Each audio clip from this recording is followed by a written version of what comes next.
వ్యవస్థలో అధికారాన్ని ప్రయోగించుకోవడం, కక్షలు తీర్చుకోవడం తప్ప పాలనాభివృద్ధి కానీ రాష్ట్రాభివృద్ధి కానీ పరిపాలన మీద ఏ విధమైనటువంటి ఇంప్రూవ్మెంట్ చూపించాలి, ఆంధ్రప్రదేశ్ ప్రజలకి ఆంధ్రప్రదేశ్ రాష్ట్రానికి ఏమి చేయాలి, ఇక్కడ ఉన్నటువంటి భవిష్యత్తు ఏంటి, ఇక్కడ ప్రజల భవిష్యత్తు ఏంటి అని ఎవరో ఆలోచించేటటువంటి దిశలో లేదు.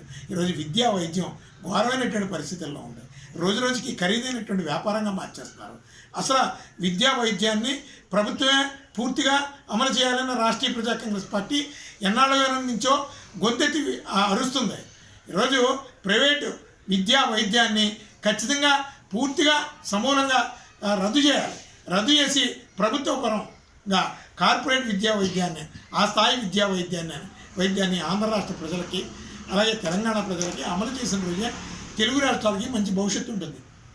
ఆ విధంగా కాకుండా పాలనని ఎవరికి ఇష్టం వచ్చినట్టు వాళ్ళు దోచుకుంటూ ఏదో ప్రజలకి ఉచిత పథకాలంటూ ఇస్తూ వాళ్ళ దగ్గర నుంచే వాళ్ళ శ్రమను దోచుకుంటూ ఈరోజు ఉచిత పథకాలకు బానిసలుగా మార్చేస్తూ ఈ రాష్ట్ర భవిష్యత్తుని, ఇక్కడ ఆంధ్రుల భవిష్యత్తుని, తెలంగాణ పౌర బిడ్డల భవిష్యత్తుని సర్వనాశనం చేస్తున్నారు.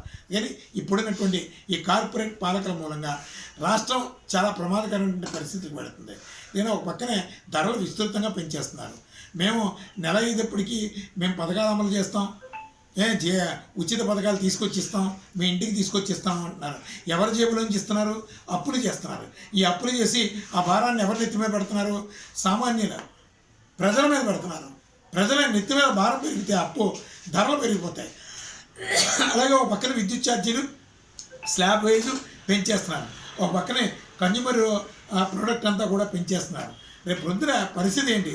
ఈరోజు కాయగూరలతో తినేటటువంటి ప్రజలు ముందు అసలు కాయగూర అనేది తెలియకుండా పౌష్టిక ఆహార లోపంతో ఈరోజు ఆహార లోపంతో ప్రజలు ఆకలితో కొట్టుమిట్టేటటువంటి పరిస్థితులు వస్తాయి. అందుకని ప్రజలు మేల్కోండి. ఈ దొంగ నాయకులు చంద్రబాబు నాయుడు పాలన కావచ్చు, ఆ రోజు జగన్మోహన్ రెడ్డి గారి పాలన కావచ్చు, వీళ్ళ పాలకులు కాదు, వాళ్ళ దోపిడీకి కాపలాదారులుగా ఒక సమాజాన్ని సృష్టించుకున్నారు. ఆ సమాజమే కార్పొరేట్ సమాజం. ఆ సమాజం మోజులో, ఆ సమాజం బలహీనతలతో మనం వాళ్ళ చుట్టూ భజన చేస్తే మన బిడ్డల భవిష్యత్తు మన ముందే అంతరించిపోతుంది. అందుకని రాష్ట్రీయ ప్రజా కాంగ్రెస్ పార్టీ జేయం ఒక్కటే.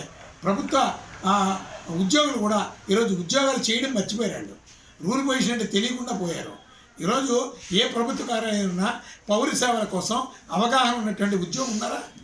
పౌర సేవల్ని ఖచ్చితంగా CCLA రూల్స్ ప్రకారం అమలు చేయగలిగేటటువంటి దమ్మున్నటువంటి ప్రభుత్వ యంత్రాంగం ఉందా?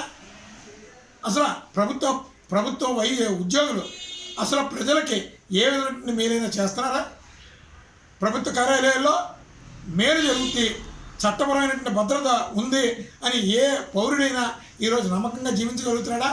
ప్రభుత్వ కార్యాలయాలు పొల్యూట్ అయిపోయినాయి, పాలన పొల్యూట్ అయిపోయింది, ధరలు ఆకాశాన్ని అంటుకుంటున్నాయి. ఇవన్నీ పరిస్థితులు మన భవిష్యత్తుకి చాలా ప్రమాదం. ఆకలి విచక్షణా జ్ఞానాన్ని కోల్పోతుంది, నేర వ్యవస్థ పెరిగిపోతుంది. ప్రజలు గమనించండి.